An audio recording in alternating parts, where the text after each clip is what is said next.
really happy that Chris and Marseille were in this church. Didn't realize that. We had that strong of a connection. And we told him we hardly ever see you. we talked you up to you. Yeah. But what did Harold talk about? Did you like the service last week? Yeah, what's that? So, do it what we talked about? Kind of like stay immersed in the Word. Really. Stay immersed in the Word. Remember what scriptures we went over? It was one of our yearly scriptures. Yeah. That's right. You teach this way, brother. That's right. The living sacrifice, holy acceptable to God. Some people will fun the world. Romans 12:1-2. Good. What else? You know about stuff that's really well. You talked about the dog. The dog that lives inside you. Right. Yes. Yes. That's right. That's a dog. And what was he talking about? What's that dog? Always wanted. Always wanted. It's our sin nature. It's our sin nature. And he said, what did he say about it? Remember about that? He said he would make if somebody's seen it and then they have then we crucify our sin nature, and when you crucify something, you suffocate it. But do you kill it? No, it doesn't die. It doesn't die, you know. And once in a while, it gets out, right? And it attacks. Where'd that come from? Well, it's in there. But you know, that's why if you say you're a living sacrifice, you keep sacrificing, you keep crucifying it. I thought that was really good.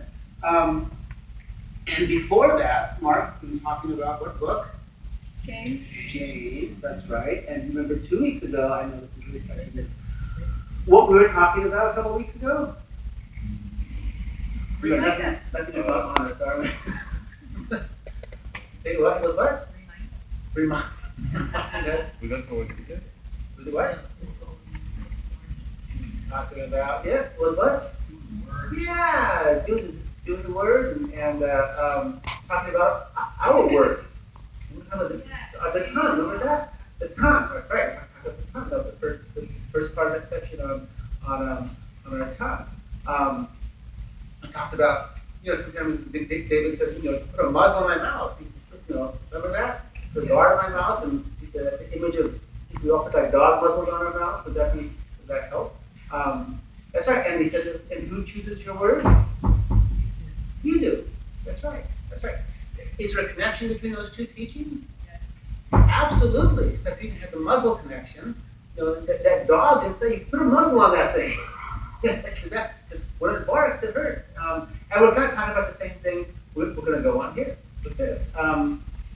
One thing I like about James in all Scripture, but back earlier in James, remember in the first chapter, it talks about not just hearing the word, but doing it, right? And it compares listening to the word to looking in the mirror. Remember that? You want to talk about that?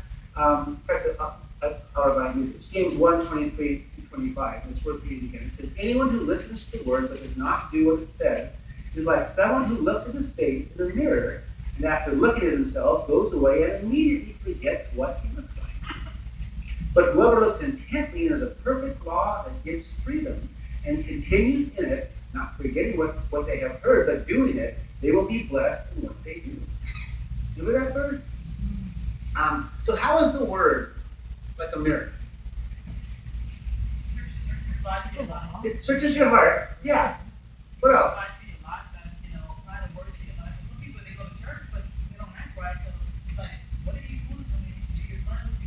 That's right. So when you read the word, you hear the word. Well, what does a mirror do? Reflect. What does it reflect? Does it reflect what you want to see? Does it reflect that image in your head that you have of yourself? Because we all have an image we think we look like. Mine's about 40. Maybe late 30s. And that's sort of the image you carry around, right? I know you, once in a while you look in the mirror close and you say, hey, I'm not 35 anymore. I'm 45. Yeah. Maybe a little more than that. But those times strike you, you look in the mirror and you realize, that's what I look like? Because it's not an image in your head. The image in your head is whatever your image is. We won't go into that. Yeah, but it tells you the truth. It says this is what you actually look like. reality. Here's what you actually look like. Here's what's actually going on. And it's those times, the Lord is just you go, aha. And you get insight, and the Holy Spirit says, look at this. This is real. This is true. And you say, wow, that's really deep, Lord. Your snack. I've got to go. And you forget about that. Does that make sense? Yes. And this is looking into the perfect law that gives freedom. Which sounds kind of odd, because the law by definition is what? It's a restriction. It's a parameter. It's a rule. It puts a gate or a fence around things. So, but it says this law, the Word of God, actually gives freedom. The actual freedom from what? From that dog, that slave nature that's in France. The sin nature inside all of us wants. That's the freedom that we gain. That the Word gives us. Basically, if we put a guard dog on a fence, the rest of us have freedom. You're able to ride your bike without somebody chasing and fighting you. So it gives you the freedom to be the person that God designed you to be and not be enslaved to that nature inside. Does that make sense? All right. So that's kind of what we're going with. This morning we're talking about. Let's pray first. Father, thank you for your word. Thank you for the mirror. It's truth, God. I pray that you would help us to be not just hearers, but doers, Father. That you just open our hearts and minds and give us those aha moments that we could realize, wow, that makes sense and that's true, and not just forget about that, but live it, this week and next week and the rest of our lives, Father. So we ask you for, that you be our teacher, Father, that you just reveal truth to us, God, and we thank you for letting us know to do that. In Jesus' name we pray. Amen. All right, so we have got all the way to James 3:7. So the next verses are James 3:7 and 8. So it says, all kinds of animals, birds, reptiles, and sea creatures are being tamed and have been tamed by mankind. But no human being can tame the tongue. It is a restless evil, full of deadly poison. God love you. Good. So James makes an observation here. And he says basically that, people have been able to tame all kinds of animals, right? Even the most deadliest animals have been tamed, right? And they're being tamed. Have you ever seen a tamed lion? Yeah, is that a pretty deadly animal? Yeah. Tigers, in cobras, you can tame snakes, you can tame almost anything. Have you ever seen a tamed killer whale? No. In San Diego, we have several. Hey, Sharon, the happy guy with the smile with picking up the face. Yeah, that's a. Have you ever seen a nature show on working? They're not particularly friendly creatures. You're a seal. Well, they are friendly because they play with them, but not friendly. Yeah, he says, but so we're able to tame all these creatures, but we can't even control our own tongue. Right? You see the irony there? It's a pretty odd juxtaposition. So we can get a 12-foot, 6-ton elephant to do anything he's told to do, right? But we have a 4-inch, 3-ounce little muscle in our mouth that we can't seem to control, right? We can't seem to keep it from hurting people, especially people that we love, right? Does that seem right? It seems odd, doesn't it? Yeah, I agree. Now, so is James really talking about the little 4-inch, 3-ounce muscle in our mouth? No. Is that the real problem? Unless you bit it recently. It really isn't. The verse that Mark shared a couple weeks ago that bears repeating, it's Matthew 15:18. It says, but the things that come out of a person's mouth, this is not like bad breath, but words, come from where? Come from the heart. And these defile. Now, what does he mean by the heart? What does he mean by he says come from the heart? Is he talking about that muscle in your chest? Does he have no idea of human anatomy? He somehow, yeah, it's what? It's what? It's emotion. That's right. The Greek word for it is a cardia, which sounds like what? Cardiac. That's where your cardiac from. Right. And it basically means your mind, your character, your inner self, your will, your intention, your center, the center of your being is your heart. it's used over 800 times in the scripture. It's never used about the muscle in your chest. It's always your emotions, your will, your mind, your center. So, the Jesus is saying here is if you want to know what's in a person's heart, just listen to the words. Right? What words they tend to use? They tend to use words that are loving, supportive, words of service and encouragement. Right? Is that coming out? Or is it words of hurt? Words that belittle people? Words that sort of sting? Right? Because that comes from the heart. Now, does it depend on who you're talking to? Yeah. Seems like it, right? So it's okay to speak lovingly to some people, and to other people speak roughly, to or about them. Is that okay? No. That's not. So, if many times, are there some people or groups that you really can't stand? Here, that's right. That you tend to say bad things to or about, right? That people that push your button, that you haven't got a good thing to say about them. Well, that's right. I say, and mine are bad drivers. Have you met any bad drivers? Now, what's the definition of a bad driver? Folks who don't drive like me. They drive faster than me, or they drive slower than me. That's basically it. And darn if I sit on the now rock up. That's what I say. I don't say that now rock up. That's a person Richard. What does the Bible say we're supposed to do? Love our enemies. To love them, exactly. Actually, that's what and looking back into that perfect law of liberty, that law that gets treated, is a story of a man who came to Jesus. So basically, what's the most important thing in the world? What should we be doing? What does God care most about? And that's in Matthew 22. It says, teach what's the greatest commandment in all the law. What does God want us to do the most? What is the most important thing? Jesus said, love the Lord your God with all your heart. And what does the heart do? That's where your words come from. So with all your words, you have to actually put in there. All your heart, with all your soul, and with all your mind. This is the first and greatest commandment. And that's good, because how many folks love God here? So we are doing really well, right? If we stopped right there, we'd say, we're done. We can go have cookies and pretty much enjoy our lives. But he says, this is the first greatest commandment, and the second is like it. Love your neighbor as yourself. All the law and the prophets hang under these two commandments. So basically he said, all of life boils down to doing two things, loving God and loving others.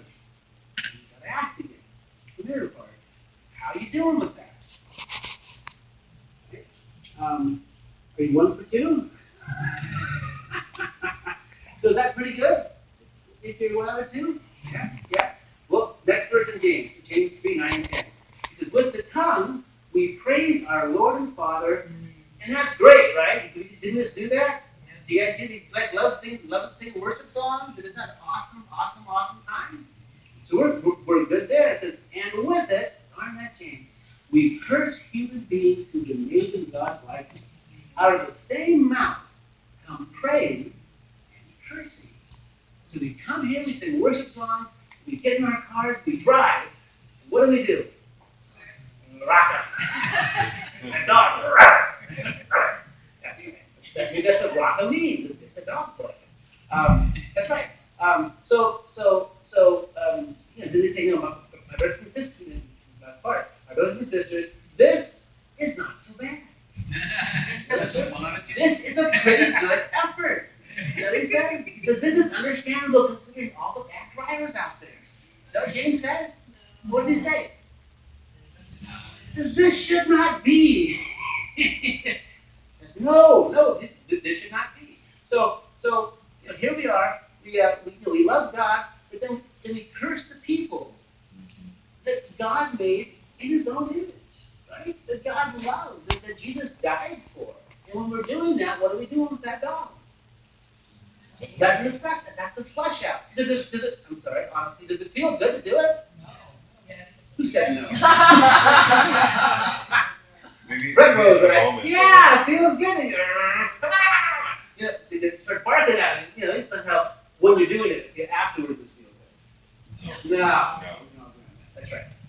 Because like Carol said, we're just feeding our sinful nature. It's just, you know, sometimes you honk on, roll windows down, and you might do things that you may have to do. So when you're insulting someone, you know, who are you obeying at that point? Ultimately, the dog gets this, but ultimately, Satan. That's right. This is if you remember back, this is James 3:6. It says, remember this? It says, the tongue also is a fire, a world of evil among the parts of the body. It corrupts the whole body, sets the whole course of one's life on fire, and is itself what? Set on fire by hell. Who's in charge of hell? Who's in hell? Satan. That's right. The enemy is winning the battle when you use your words to hurt and insult other people. Flat out. That's who's cheering you on. It's like, yeah, you know, talk about the temporal world and the spiritual world, and you've got the angels and demons. When you're out there, you know, you get in a freeway, but anytime you're talking about somebody or hurting them, insulting somebody, who's cheering? Not the angels. Yeah, that's right. So the basic point is that you can't love God and hate people. This is 1 John 4:20. It says, whoever claims to love God and yet hates his brother or sister, even if they're bad drivers, is a liar. For whoever does not love their brother or sister whom they have seen cannot love God whom they have not seen. And has given us, and he has given us this command. Anyone who loves God must also love their brother and sister. Now, where does that command come from? What's it referring to? That's the verse we just read. That's he's talking about that Jesus gave us that command. Love God, love. He just kind of paraphrases it. But they're pretty tough words, right? That's a pretty high standard. It's hard to do. So James puts it like this in the next verse. It's James 2:11. It says, "Can both fresh water and salt water flow from the same spring?" Think about it. So you got a spring. You got fresh water and salt water. Can that happen? No, if you've got fresh water and salt water close to the same spring, what do you have? You got a saltwater spring. That's exactly right. Yeah, so it's kind of like remember Pixel and Brian. You know, you glass of pure water, you just it's just a drop of salmonella in it. You know, that okay to drink? Mostly pure water. If you drink that, no, it's polluted. That's right. Because you know, bad pollutes good. So in the course of the day, you say 20, maybe 30 really nice and loving things to your spouse, or to your kids, or to your parents, or to your best friend.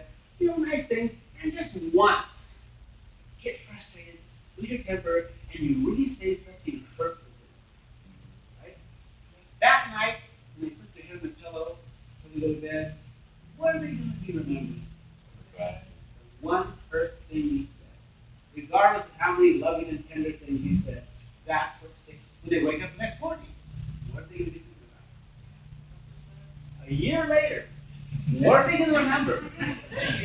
How many of you can remember something that someone you love said to you that was really hurtful and unfair when you were a kid? Anybody?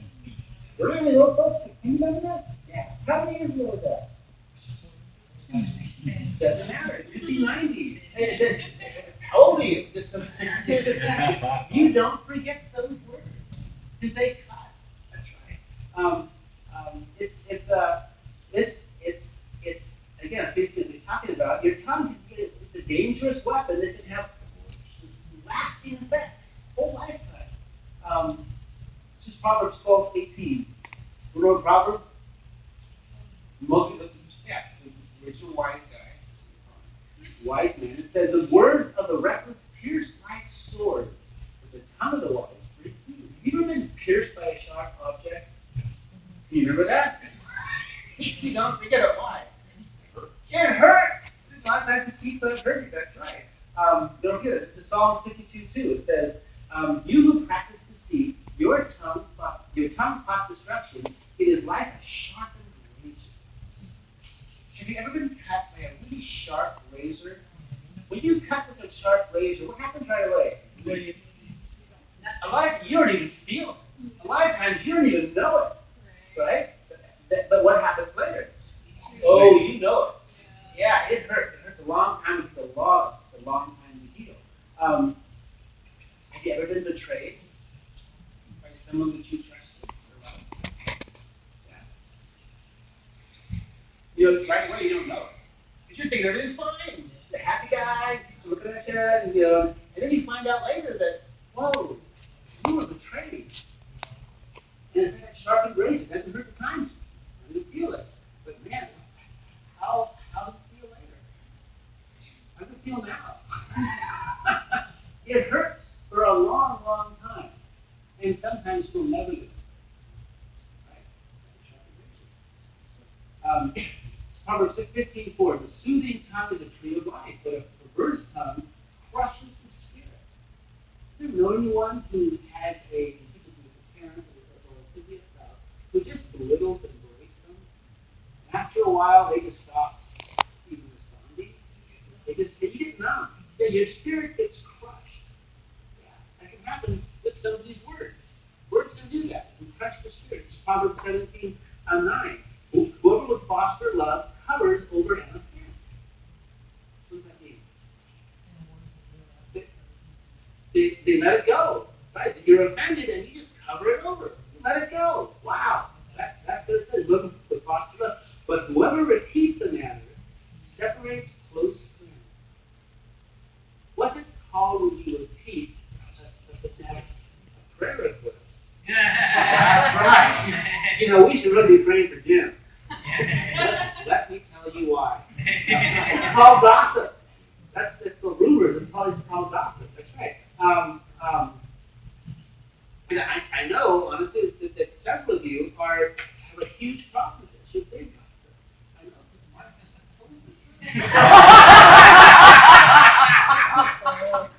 That's not true. Why do people gossip? It feels great. Doesn't gossiping feel when you know something that somebody